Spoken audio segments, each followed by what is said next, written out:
اہم ترین خبروں کے مطابق ملک انوار کرپشن کیس کا پردہ فاش کرنے والے ایس پی نوفل اب خطرے سے بالکل باہر ہیں۔ جی ہاں، یہ وہی افسر ہیں جنہوں نے بہادری کا مظاہرہ کرتے ہوئے ملک انوار جیسے کرپٹ سیاستدان کو دنیا کے سامنے بے نقاب کیا، مگر افسوس جس دن انہوں نے سارے ثبوت میڈیا کو پیش کیے اسی دن ایس پی نوفل پر جان لیوا حملہ کر کے کسی نے ان کو مارنے کی کوشش کی، مگر جو اطلاعات سامنے آئی ہیں ان کے مطابق ایس پی نوفل اب خطرے سے باہر ہیں۔ صبح کے 6 بجے کا وقت جب شاندے کی آنکھ کھلی، بے دلی سے وہ ٹی وی کے سامنے بیٹھ گئی، مگر نیوز چینل پر چلنے والی خبر کو دیکھا ایک پل کے لیے وہ سن ہو گئی۔ اس کے دل کو کچھ ہوا، نوفل سلامت تھا، اس بات کا سوچ کر ایک اطمینان کی لہر اس کے اندر دوڑی۔ گولی چلاتے ہوئے اس کے ہاتھ بھی کانپے، دل بھی لرزا، مگر جب فرحین کا چہرہ اس کے سامنے آیا تو ٹائگر خود بہت اس کی انگلی سے دب گیا۔ وہ اب عجیب دوراہے پر کھڑی تھی، ایک طرف بہن تو دوسری طرف شوہر جو اس کی بہن کا مجرم تھا۔ پوری دنیا میں ایک یہی شخص رہ گیا تھا مجھے جس سے محبت ہونی تھی۔ شانزے نے سوچتے ہوئے سر جھٹکا، ٹی وی بند کر کے صوفے سے اٹھی، مگر ڈور بیل کی آواز نے اس کے قدم روک لیے۔ اتنی صبح باہر کون آ سکتا ہے؟ شانزے سوچتے ہوئے شال اپنے گرد لپیٹ کر باہر دروازہ کھولنے گئی۔ 2 دن کی بنسبت آج خاصی سردی تھی۔ جن نے دروازہ کھولا تو اپنے سامنے انائے کو دیکھ کر وہ حیرت زدہ رہ گئی۔ انائے تم جہاں؟ اس وقت شانزے حیرت سے اپنے سامنے کھڑا دیکھا، بولے۔ انائے نے آگے بڑھ کر اسے گلے سے لگایا۔ وہ انائے سے مل کر ابھی کشمکش میں تھی، اس کی نظر دروازے پر کھڑے نوفل اور نمیر پر گئی۔ اب وہ انائے سے الگ ہو کر اسے شکایتی نظروں سے دیکھنے لگی۔ اپنی سہیلی سے بھی بدگمان ہونے کی ضرورت نہیں، جہاں میں تمہارے ہر سوال کا جواب دینے ہی آیا ہوں۔ شانزے کے انائے کو جھوٹ دیکھنے پر نوفل شانزے کو دیکھتا ہوا بولا، میرے پاس سب سوالوں کے جوابات موجود ہیں، مجھے کسی بھی سے بھی کوئی جواب طلب نہیں کرنا۔ شانزے نوفل کو دیکھتے ہوئے بولی اور کمرے میں جانے لگی، سارے کے سارے سوال و جواب تمہارے اپنے آز کیے ہوئے ہیں، حقیقت سے تم ابھی بھی لا علم ہو۔ نوفل شانزے کا ہاتھ تھام کر بولا، مجھے کچھ بھی جاننے کی خواہش نہیں، چلے جاؤ۔ شانزے نوفل کو دیکھا اپنا ہاتھ چھڑواتے ہوئے دوبارہ جانے لگی۔ فرحین کا مجرم نوفل ہی نہال ہے۔ نمیر کی آواز پر شانزے کے قدم رکے، وہ مڑ کر بے یقینی سے نمیر کو دیکھنے لگی۔ وہ قابل تعریف ہے آپ کی دوستی، یعنی اپنے دوست کو اس کی بیوی کی نظر میں بے گناہ ثابت کرنے کے لیے آپ سارا کا سارا الزام اپنے ہی سگے بھائی پر لگا رہے ہیں۔ کیا کہنا ہے آپ کا؟ آپ کی دوستی کی مثال تو تاریخ کے پنوں میں سنہری حرفوں سے لکھنی چاہیے۔ شانزے نمیر کو دیکھتے ہوئے طنزیہ لہجے میں بولی، اس میں کوئی شک نہیں ہے، نوفل ان لوگوں میں سے ہیں جو میرے دل کے بے حد قریب ہے اور ہم دونوں کی دوستی ہمیشہ سے مثالی رہی ہے، مگر کوئی بھی بھائی اپنے دوست کا کیا گیا گناہ اپنے سگے بھائی پر نہیں تھوپے گا۔ جس بات کو تم حقیقت سمجھ رہی ہو وہ تمہاری غلط فہمی ہے اور اس غلط فہمی کو ہم لوگ دور کرنے آئے ہیں، ورنہ میرا نہیں خیال کہ کوئی بھی بیوی سے گولی کھانے کے بعد اسے وضاحتیں دینے کے خود چل کر اس کے پاس آئے۔ نمیر شانزے کو دیکھتا ہوا بولا، اتنے میں نائلہ باہر سے آئی، وہ نوفل سمیت نمیر اور انائے کو دیکھ کر ٹھٹک گئی۔ نوفل کے اور باری باری سب کے سلام کے جواب کے بعد اس نے سب کو اندر کمرے میں آنے کو کہا، کیونکہ باہر کافی ٹھنڈ تھی، ہیٹر نے کمرے کا درجہ حرارت کافی حد تک نارمل کر دیا تھا۔ نمیر کی زبانی اثر حقائق جاننے کے بعد اس وقت کمرے میں خاموشی پھیلی ہوئی تھی۔ نمیر، نوفل، شانزے، انائے کے علاوہ نائلہ اور ان کی کزن اس وقت کمرے میں موجود تھی۔ سارے قصے میں بورے کا پورا قصوروار بھی صرف نہال کو نہیں سمجھتا۔ کاش میں نے اس دن شرارت میں فرحین کو کلاس میں نہیں جانے کا بولا ہوتا تو یہ سب کچھ اس کے ساتھ نہیں ہوا تھا۔ نمیر کی طرح میں بھی اپنے کیے کی آپ سے معافی مانگتا ہوں آنٹی۔ جب نمیر نے سارا قصہ بیان کرنے کے بعد اپنی غلطی پر پشیمانی ظاہر کرتے ہوئے نائلہ سے معافی مانگی تو نوفل جو کافی دیر سے خاموش تھا نائلہ کو دیکھتا ہوا شرمندگی سے بولا، یہ حادثہ میری فرحین کی قسمت میں لکھا تھا جو اس کے ساتھ پیش آیا۔ عورت کی عزت ایسی چہ ہوتی ہے، ایک بار جانے کے بعد دوبارہ واپس نہیں آ سکتی، چاہے کوئی کتنا ہی پچھتائے یا معافی مانگ لے، مگر جو اس نے برداشت کیا اور جو وہ اب تک برداشت کر رہی ہے اس کا ہر جانا کوئی بھی پورا نہیں کر سکتا۔ تم دونوں کے دلوں میں خوف خدا ہے جب بھی تم دونوں یہاں آئے، بس میرے دل سے ایک بوجھ اتر گیا کہ میری ایک بیٹی کو اجاڑنے والا دوسری بیٹی کا شوہر نہیں ہے۔ اس حقیقت کے ساتھ جینا میرے لیے کافی تکلیف دہ عمل ہوتا اور شانزے کے لیے مجھے سے بھی زیادہ۔ نائلہ کی بات پر نوفل اور شانزے دونوں نے ایک دوسرے کو دیکھا۔ شانزے نے فوراً نظروں کا زاویہ دوسری طرف کر لیا۔ بچے لمبے سفر طے کر کے ہیں، نائلہ تھک گئے ہوں گے، انہیں کمرے دکھا دو تاکہ آرام کر لے تھوڑا۔ سارے عرصے میں بیٹھی خاموش نائلہ کی کزن سائمہ بولی۔ فرحین کے ساتھ جب یہ حادثہ پیش آیا اس کے سر پر چوٹ لگنے اور بھیانک حادثے کی وجہ سے فرحین کے دماغ پر اس واقعے کا گہرا اثر پڑا۔ وہ ہر کسی کو دیکھ کر بری طرح چیختی، ڈر کے مارے روتی، کئی دن تک کسی سے بھی بات نہیں کرتی۔ خوفزدہ نظروں سے شانزے اور نائلہ کو دیکھتی۔ نائلہ نے شروع میں جب اس کے مجرم کا نام پوچھنا چاہا تب اس کی حالت بگڑ جاتی، چیخ چیخا روتی، کسی کو بھی کچھ نہیں بتاتی۔ اس کی دن بدن بگڑتی حالت دیکھ کر سائمہ اسے اپنے ساتھ کوئٹہ لے آئی۔ سائمہ کا شوہر ایک ریٹائرڈ بریگیڈیئر تھا۔ اولاد نہ ہونے کی وجہ سے اور کافی جائیداد ہونے کے سبب سائمہ نے اپنے بڑے سے گھر کو 2 حصوں میں تقسیم کر کے گھر کے ایک حصے کے پورشن کو مظلوم اور بے سہارا عورتوں کے لیے اکیڈمی بنائی تھی۔ شروع میں فرحین کو سنبھالنے میں اسے بھی کافی مشکل درپیش آئی، مگر وقت گزرنے کے ساتھ ساتھ وہ اب کافی حد تک سنبھل گئی تھی، بلکہ وہ اسی ماحول کی عادی بھی ہو گئی تھی۔ وہ گھر کے دوسرے پورشن میں ہی رہتی۔ شاندھی اور نالا اسے ملنے آتی تو وہ ان کو پہچان لیتی۔ وہ دونوں جب اس سے خود سے بات کرتی تو وہ ان کی باتوں کا جواب دے دیتی۔ ڈاکٹر کے مطابق اس کے ساتھ ہونے والے حادثے نے اس کے ذہن پر کافی گہرا اثر چھوڑا تھا۔ جب وہ گزرنے کے ساتھ ساتھ ٹھیک ہوتا، لہٰذا نالا نے اس سے دوبارہ اس واقعے کے بارے میں پوچھنا چھوڑ دیا تھا۔ میں نے نمیر اور نوفل کو ان کے کمرے دکھائے۔ نمیر کمرے میں آ کر کمرے میں موجود بیڈ پر لیٹ گیا اور لیٹے ہی اس کی آنکھ لگ گئی، کیونکہ مسلسل 8 گھنٹے اس نے ڈرائیو کی۔ اس کے بعد وہ لوگ کوئٹہ پہنچے تھے۔ عنایت تقریباً سارے راستے ہی سوتی ہوئی آئی تھی۔ نوفل وقفے وقفے سے جاگ رہا تھا اور سو رہا تھا۔ اس نے کئی بار نمیر سے خود ڈرائیو کرنے کا کہا، مگر نمیر نے اسے منع کر دیا۔ رات جب نمیر نے نوفل کو شانزے کے بارے میں بتایا تو نوفل بھی اس کے اور فریدہ کے لاکھ منع کرنے کے باوجود وہاں جانے کے لیے تیار ہو گیا۔ دوسری طرف نمیر نے سرورت کو ضروری کام کا بتا کر کوئٹہ جانے کا بتایا۔ نمیر کے کچھ بولنے سے پہلے وہ نمیر سے کہہ چکی تھی کہ عنایت کو اپنے ساتھ لے جائے، ورنہ وہ سارا دن گھر میں اداس پھرے گی، اور یہ بھی سرورت نے اسے اطمینان دلا دیا کہ اب اس کی طبیعت بہتر ہے، وہ امید ہے اس کے پاس رک جائے گی، اور پھر گھر میں ہی نہال بھی موجود ہے تو اسے فکر کرنے کی کوئی ضرورت نہیں۔ یہ الگ بات ہے، نہال گھر میں آنے کے بعد اپنا کمرہ بند کر کے بیٹھ گیا تھا۔ وہ کسی سے بھی بات نہیں کر رہا تھا۔ سرورت کے پوچھنے پر اس نے طبیعت خرابی کا بولا تھا۔ نمیر کے 2 گھنٹے بعد آنکھ کھلی تو بیڈ پر عنایت موجود نہیں تھے۔ وہ اس کے سونے سے پہلے نمیر کو بتا چکے تھے کہ وہ شانزے کے کمرے میں موجود ہے۔ نمیر روم سے باہر نکلا، نوفل کے روم میں جھانک کر دیکھا تو وہ بھی سو رہا تھا۔ روم سے باتوں کی آواز آ رہی تھی، یقیناً دونوں سہیلیاں اپنی باتوں میں مصروف تھیں۔ نمیر نے نفی میں سر ہلا کر دروازہ نہ کیا تو شانزے نے دروازہ کھولا۔ نمیر بھائی آپ سو گا اٹھ گئے ہیں، میں ناشتہ بھجواتی ہوں آپ کے لیے۔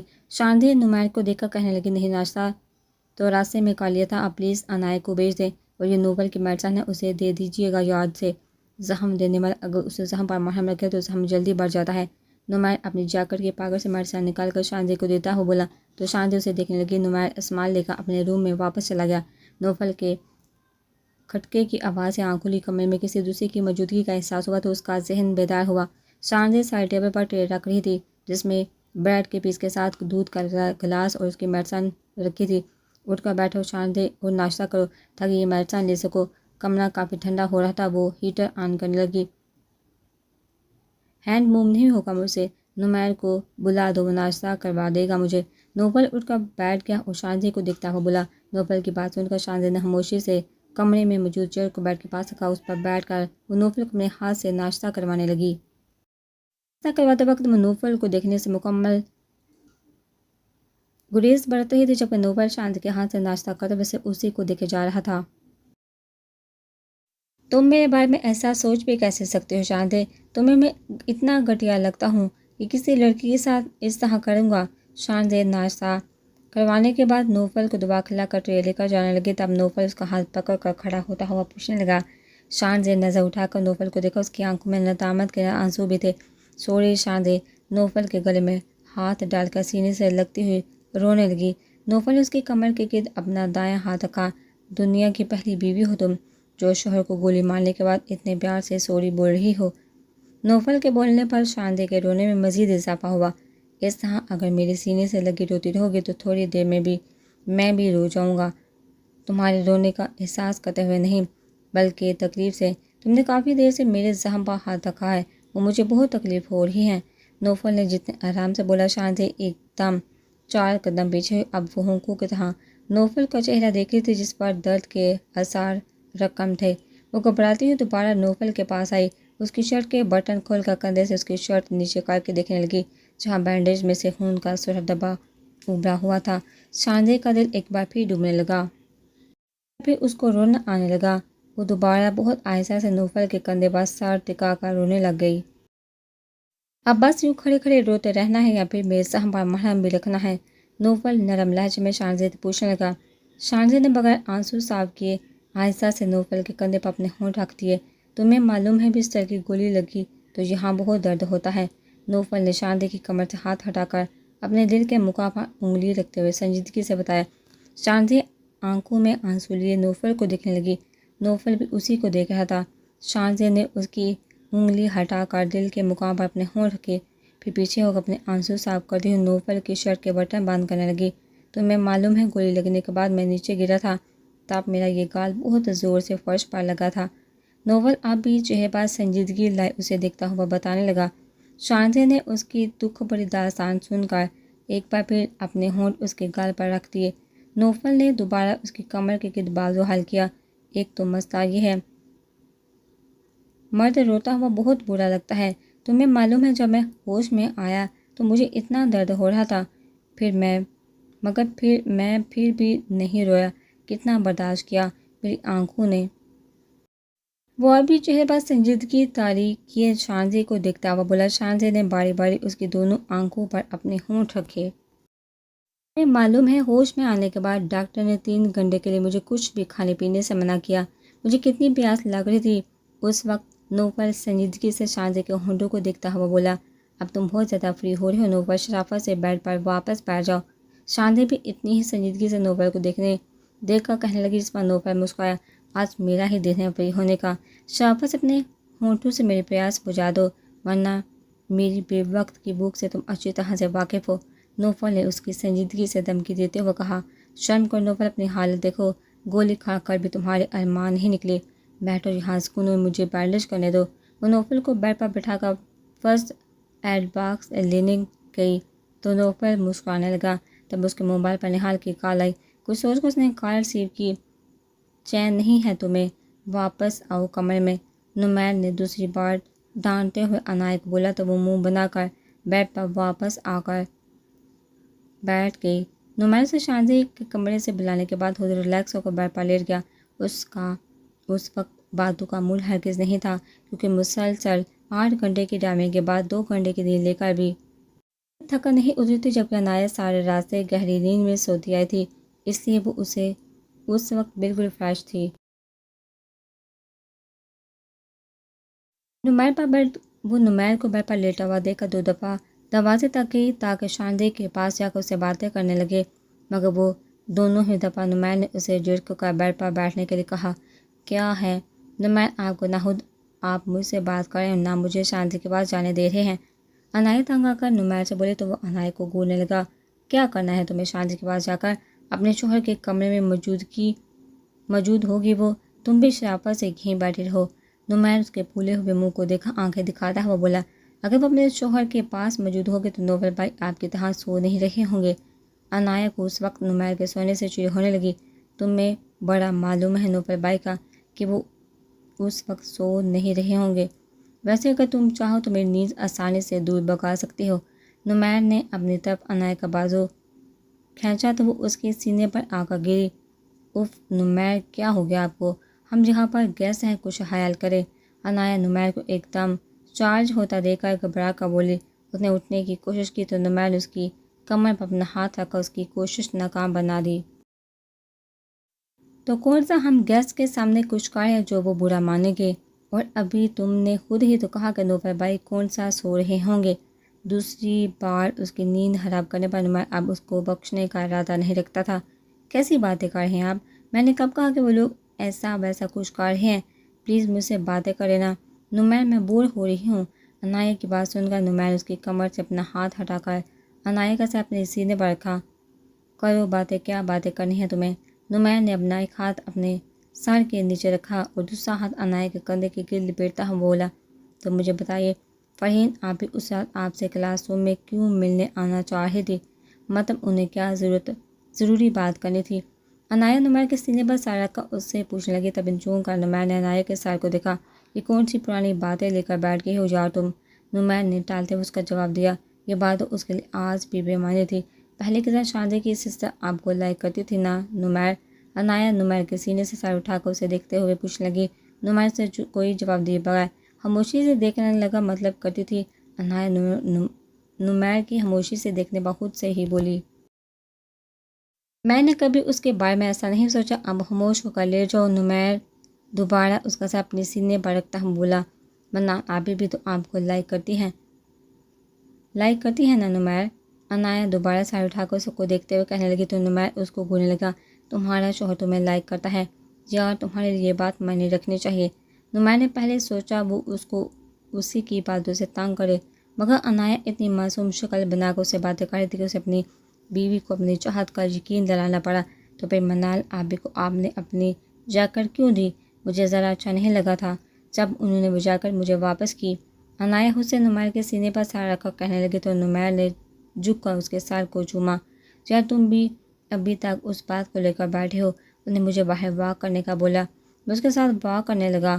انہیں مجھ سے جیکٹ مانگی تو میں نے سمجھا سردی لگنے کی وجہ سے مانگ رہی ہوگی۔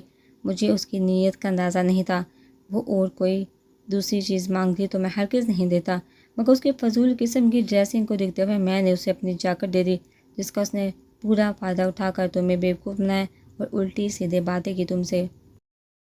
عنایہ مجھے ایک بات بتاؤ، اگر میرا اس سے کوئی تعلق ہوتا یا میں اس میں ابھی بھی انوالو ہوتا تو کیا میں اس سے بھی شادی نہیں کر لیتا؟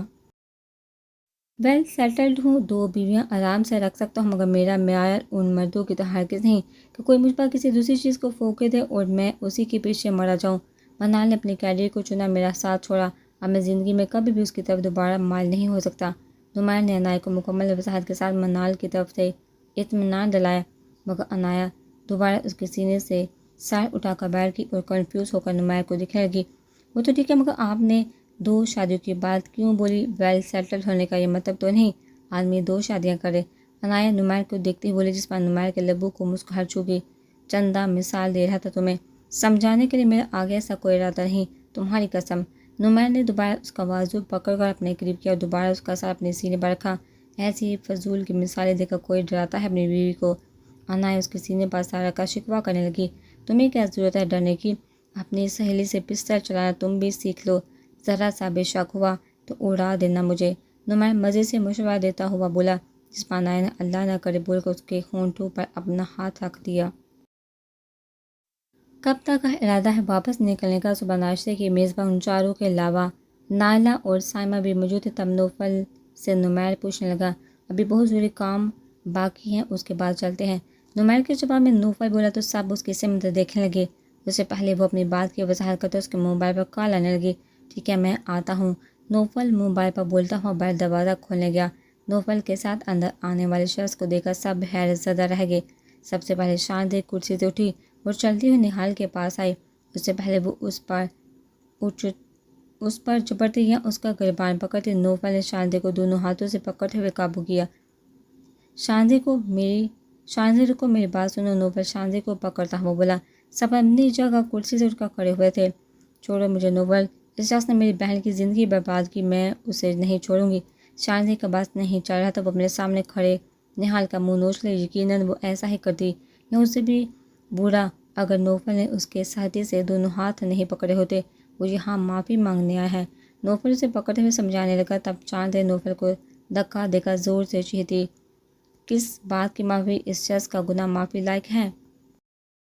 جانتے ہو تم میری بہن جب بے آبرو ہو کر واپس لوٹی تھی، میری ماں اور میری کیا حالت تھی؟ کیسی قیامت گزری تھی ہمارے اوپر، اور میری بہن اس پر کیا بیتی تھی تم جانتے ہو؟ اس شخص کو، یہ آدمی میری بہن کو بے آبرو کر کے اس کو زخمی حالت میں چھوڑ کر وہاں سے بھاگ گیا تھا۔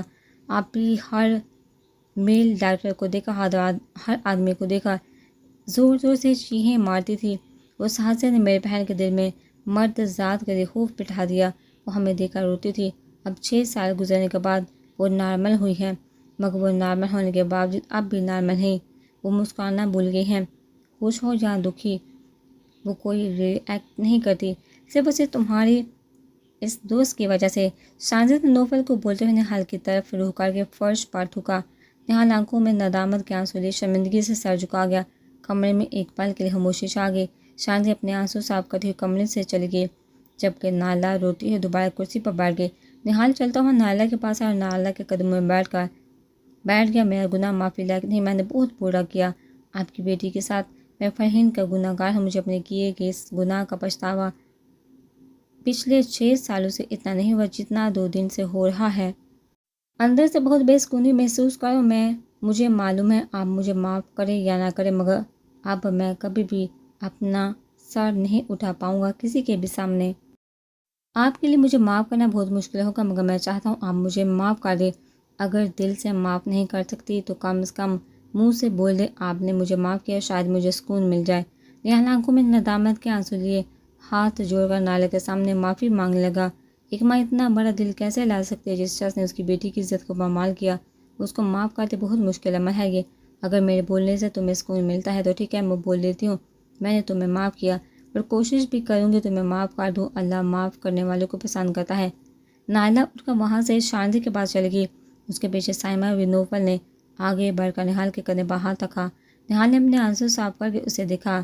نہال اٹھ کر کھڑا ہوا تو نوفل اسے اپنے ساتھ کمرے میں لے گیا۔ نمیر خاموشی سے سارا ڈرامہ دیکھ کر روم میں چلا آیا۔ عنایت بھی نمیر کے پیچھے کمرے میں چلے گئے۔ تو میری بہن کے لیے تمہارا انصاف یہ کہتا ہے کہ ہم اس کے مجرم کو اسی کے ساتھ بیاہ کر ساری زندگی کے لیے اسی کے حوالے کر دیں۔ واہ نوفل!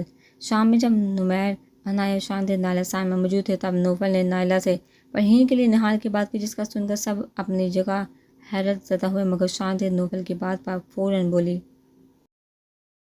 فرحین کے لیے میرا انصاف نہیں کہتا۔ شاندی نہال کو اپنے کیے گئے عمل کا احساس ہے، وہ شرمندہ ہے اور اپنی غلطی کا مداوع کرنا چاہتا ہے۔ خود اس نے مجھ سے بات بولی ہے تبھی میں نے آنٹی سے ایسا کہا۔ نوفل جانتا تھا سب سے پہلے اعتراض اس کی بیوی کی طرف سے ہی اٹھے گا۔ نہال کے عمل پر وہ اس کے روم سے دوبارہ نائلہ کے پاس چلی گئی تھی۔ غلطی نہیں گناہ کیا ہے تمہارے دوست نے، گناہ کی سزا ہوتی ہے، مداوع نہیں۔ میں واپس جا کر اس کے خلاف مقدمہ دائر کروں گی۔ شاندی نوفل کی بات کی تصدیق کرتی ہوئی اسے اپنا ارادہ بھی بتانے لگی۔ ٹھیک ہے، میں اس کے گناہ کو نظر میں رکھتا ہوں، اسے اریسٹ کر لیتا ہوں۔ اس کے بعد تم نہال پر اپنی بہن کے ریپ کا کیس فائل کرنا، عدالت کورٹ کچہری کے چکر لگاتی رہنا، ہر ماہ پیشی پر اپنی بہن کو لے کر عدالت کے چکر لگانا، جہاں اسے کھلم کھلا سارے سوالات کی تصدیق کی جائے گی جس کے جوابات اس نے آج تک تمہیں نہیں دیے، مگر وہ سب اسے وہاں بتانا پڑے گے۔ 1.5 سال تک مقدمہ چلتا رہے گا، ہر ماہ بعد اگلے ماہ پیشی کی تاریخ ملتی رہے گی۔ یہ سب باتیں جن کے علم میں بھی نہیں ان کے سامنے بھی کھل کر آئیں گی، اور پھر تم ان کو بھی وضاحتیں پیش کرنا۔ اس کے بعد نہال کو 7 سے 8 سال تک کی سزا ہو جائے گی۔ 7 سے 8 سال بعد اپنی سزا پوری کر کے وہ ہر چیز سے بڑے الزامہ ہو جائے گا۔ یہ آپشن تمہاری نظر میں بیسٹ ہے، یا پھر یہ کہ فرحین اپنی باقی کی زندگی اس کے ساتھ گزارے؟ نہال باقی شرمندہ ہے۔ اگر اس نے فرحین کی زندگی برباد کی ہے تو اسے آباد بھی وہی کرے گا، اسے واپس نارمل لائف میں لے کر آئے گا، فوری طور پر نہ صحیح مگر آہستہ سے اس کی لائف نارمل ہو جائے گی۔ یا تم یہ چاہتی ہو کہ ساری زندگی فرحین بے سہارا اور مظلوم عورتوں کے بیچ میں رہ کر انہی کے ساتھ زندگی گزارتی ہوئی اپنے آپ کو ان جیسا سمجھتی رہے؟ نوفل کے پاس سن کر تھوڑی دیر کے لیے شاندی چپ ہو گئی۔ میرا دل نہیں مانتا کہ میری بہن اپنی باقی کی زندگی اس انسان کے ساتھ گزارے جس نے اس کی زندگی خراب کی۔ شاندی نوفل کو دیکھتی ہوئی بولی، تو اب وہ اسے اپنی زندگی میں شامل کر کے اس کی زندگی سنوارے گا تو اس میں حرج کیا ہے؟ نوفل بھی شاید اس سے بحث کے موڈ میں لگ رہا تھا، جب اس سنجیدگی سے بولا، اپنے دوست کی وکالت کرنا بند کرو نوفل، تمہاری ایمانداری کے نشر خبریں میں ٹی وی پر دیکھ چکی ہوں، اب ویسے ہی ایمانداری سے اپنا فرض نبھاؤ اور اریسٹ کرو اپنے دوست کو۔ شاندی کی بات پر نوفل نے غصے میں گھور کر اسے دیکھا۔ اس سے پہلے وہ کچھ دوبارہ شاندی کو بولتا نائلہ بول اٹھی، فرحین کی زندگی کا فیصلہ تم نہیں کر سکتی شاندی، میں ماں ہوں اس کی، جیسا میں چاہوں گی وہی کروں گی۔ تم کل نوفل کے ساتھ اپنے گھر واپس جانے کی تیاری کرو، اور نوفل آپ تھوڑی دیر بعد نکاح ہوا کو لے کر آ جانا، فرحین سے میں بات کرتی ہوں۔ نائلہ کے بولنے پر کمرے میں موجود سب افراد اس کی طرف دیکھنے لگے۔ امی آپ کیا کہہ رہی ہیں؟ اگر وہ داماد ہے تو اس کا یہ مطلب نہیں آپ اس کی ہر بات مانیں گی؟ شاندی نائلہ کو دیکھتی ہوئی بولی، میں کسی کی بات نہیں مان رہی، جو مجھے فرحین کے لیے صحیح لگے گا میں وہ کروں گی، اب اپنی زبان چلائے بغیر کمرے سے جاؤ۔ نائلہ آنکھوں میں شاندی کو تنبیہ کرتے ہوئے بولی۔ شاندی نوفل پر ناراض نگاہ ڈال کر وہاں سے چلی گئی۔ تو دوستی کا فرض نبھایا جا رہا ہے، گڈ۔ شاندی کے روم سے جاتے ہی عنایت اس کے پیچھے چلی گئی، جبکہ سائمہ اور نائلہ دوسری خواتین والے پورشن میں چلی گئی فرحین سے بات کرنے۔ تب نمیر نوفل کو دیکھتا ہوا بولا، تم تو ایسا نہیں چاہتے، تم بھی شاندی کی بات سے ایگری کرتے ہو؟ نوفل نمیر کو دیکھتا ہوا پوچھنے لگا، اپنی جگہ وہ بھی غلط نہیں، ظاہری بات ہے فرحین اس کی بہن ہے، اس لیے تمہاری اس کا دل دکھا ہوا ہے اپنی بہن کے ساتھ ہونے والی زیادتی پر، اس لیے وہ تمہاری تجویز قبول نہیں کر پا رہی۔ ویسے تمہیں کیا لگتا ہے نہال کے لیے سزا کافی ہے؟ نمیر نوفل کو دیکھتا ہوا پوچھنے لگا۔ حال کو اس کے کی سزا دینے والے ہم کون ہوتے ہیں؟ نمیر اسے اس کے گناہ کی سزا اوپر والے سے مل چکی ہے۔ عمر تک زندہ لاش کی طرح بستر پر پڑا رہا۔ جیسے اس نے سچے دل سے چاہا، وہ اب اس کی بائیگی زندگی میں شامل ہے، اس کی بابی کے روح میں۔ وہ اپنے گناہ کی وجہ سے اب ساری زندگی کسی کے سامنے نظریں نہیں ملا پائے گا۔ وہ واقعی بہت شرمندہ ہے نمیر، اور اس نے مجھے خود کال کی تھی۔ وہ جہاں نائلہ آنٹی سے معافی مانگنے آنا چاہتا تھا، وہ آج صبح اس نے خود مجھ سے کہا کہ وہ فرحین کو نارمل لائف میں واپس لانا چاہتا ہے، شاید اس سے وہ ریلیکس ہو جائے، اسے سکون مل جائے۔ مجھے لگتا ہے اگر کوئی اپنی غلطی پر نادم ہو تو اسے ایک موقع ملنا چاہیے۔ نوفل نمیر کے سامنے اپنی رائے دیتا ہوا بولا، تمہاری بیوی جو تم سے اچھا خاصا ناراض ہوگی، اس کا کیا کرو گے؟ نمیر آپ بھی سنجیدگی سے اسے پوچھا تھا۔ جس پر نوفل نے اس کو مسکرا کر دیکھا تو وہ زیادہ دیر تک ناراض نہیں رہ سکتی، مجھ سے منا لوں گا۔ نوفل کی بات پر نمیر مسکرایا، زیادہ دیر تک ناراض نہیں رہ سکتی، بس غصے میں گولی مار سکتی ہے۔ نمیر کی بات سن کر نوفل نے گھور کر اسے دیکھا، ایسے تانے تم مجھے نہیں دو، یہ تانے میں اپنی بیوی کو اگلے 10 سال تک دینے کا ارادہ رکھتا ہوں۔ نوفل کی بات سن کر نمیر دوبارہ مسکرایا، مجھے معلوم ہے تم کتنے بڑے ذہن مرید ہو، یہ تانے تم کبھی نہیں دے سکتے اپنی بیوی کو۔ نوفل کی بات سن کر نوفل بھی ہنسا، چلو آپ میرے ساتھ نکاح کے کچھ انتظامات کرو، میرا اکیلے کا دوست نہیں لگتا، وہ تمہارا بھی بھائی ہے۔ اور اسے بولتا ہوا باہر نکلا۔ نمیر بھی گاڑی کی چابی پاکٹ میں چیک کرتا ہوا اس کے پیچھے نکل گیا۔ معلوم نہیں نائلہ اور سائمہ نے فرحین کو کیسے اور کیا کہہ کر نکاح کے لیے راضی کیا۔ گھر میں چند خواتین اور گھر کے افراد کے سامنے اس کا نکاح نہال سے پڑھایا گیا، صرف شاندی ان سب میں شامل نہ ہوئے۔ بغیر نائلہ کے کمرے میں بیٹھی روتی رہی، وہ نوفل کے پاس اس کے کمرے میں بھی نہیں جا رہی تھی۔ نوفل نے بھی خاموشی برتی، اسے اپنے ساتھ واپس لے جا کر اسے منانے کا ارادہ رکھتا تھا۔ فرحین کو اس وقت سائمہ حالانکہ گھر والے پورشن میں لا کر ایک بیڈ روم میں بٹھایا گیا، اس کا دل اب ان عورتوں کے درمیان ہی لگتا تھا۔ سائمہ اور نائلہ بہلا کو اپنے ساتھ لائی تھی، پھر نائلہ نے بہت پیار سے اسے سمجھایا تھا کہ آج اس کا نکاح ہے، وہ ایک اچھی بیٹی کی طرح اپنی ماں کا مان رکھ لے اور نکاح کے لیے راضی ہو جائے، جس پر فرحین بہت روئی۔ اسے سائمہ اور نائلہ نے بہت پیار کیا، اسے اپنی چھوٹی شانزیں نہیں دکھائی دے رہی تھی کل سے، مگر اب وہ اپنے دل میں آئی بات کسی سے پوچھتی نہیں تھی، دل میں ہی رکھتی تھی، مگر چھوٹی کو اس وقت اس کے پاس آنا چاہیے تھا۔ نائلہ ایک خوبصورت لڑکی کو اس کے پاس لے آئی۔ نائلہ نے بتایا یہ شاندی کی دوست ہے، وہ پیاری سی لڑکی اس سے بہت پیار سے مل رہی تھی، اس سے بہت کم لوگ پیار سے ملتے تھے۔ زیادہ تر لوگوں کی آنکھوں میں اس کے لیے افسوس، ترس، رحم اور کبھی کبھی کراہت بھی ہوتی تھی۔ نکاح کا وقت آیا، اسے رضامندی پوچھی گئی۔ نہال کے نام پر وہ خوفزدہ نظروں سے نائلہ کو دیکھنے لگی۔ میری لاج رکھ لے بیٹا، قبول کر لے۔ نائلہ کے الفاظ پر اس نے نکاح نامے پر یہ سوچ کر سائن کیا، وہ اپنی عزت گوا کر ایک طرف اپنی ماں کی لاج نہیں رکھ سکتی تھی، اب دوبارہ ویسے کیسے کر سکتی تھی؟ بہت ساری آنسو اس کی آنکھوں سے گرے جس کے ساتھ اس نے نکاح نامے پر سائن کیے۔ دروازہ کھلنے کی آواز پر فرحین کی سوچوں کا ارتکاز ٹوٹا۔ آنے والے شخص کو اس نے اپنے سامنے کھڑا دیکھا تو حیرت اور خوف سے اس کی آنکھیں کھل گئی، جسم کے اوپر جیسے چونٹیاں ریگنے لگی۔ وہ تیزی سے اٹھ کر خوف کے مارے دیوار سے جا لگی۔ نہال بہت ساری ہمت جمع کر کے فرحین کے پاس کمرے میں گیا تھا۔ اس کی نظر فرحین پر پڑی تو چونک گیا، وہ اس فرحین سے بالکل مختلف تھی جو 6 سال پہلے اس کے ساتھ یونیورسٹی میں پڑھتی تھی۔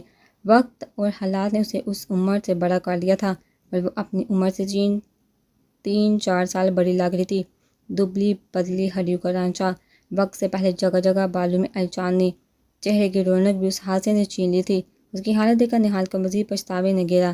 فرحین اسے دیکھ کر پریشان گئی تھی، تبھی وہ خوفزدہ ہو کر دیوار سے جا لگی جیسے اپنے لیے کوئی جائے پناہ تلاش کر رہی ہو۔ نہال کو مزید شرمندگی ہونے لگی۔ مجھے معاف کر دو پلیز، صرف ایک بار مجھے معاف کر دو، میں اپنے گناہ پر شرمسار ہوں، بہت بے سکونی ہے مجھے۔ جب تک تم مجھے معاف نہیں کرو گی تو میرے دل پر بوجھ بڑھتا رہے گا۔ میں نے تمہارے ساتھ ساتھ اپنے ساتھ بے زیادتی کی ہے، آج مجھے احساس ہو رہا ہے عزت کتنی قیمتی چیز ہوتی ہے۔ میں نے اس وقت اپنے نفس پر قابو نہ پا کر تمہاری عزت کو پامال کیا تھا، دیکھو آج میرے اپنوں کے سامنے میری عزت کی دھجیاں بکھری ہیں۔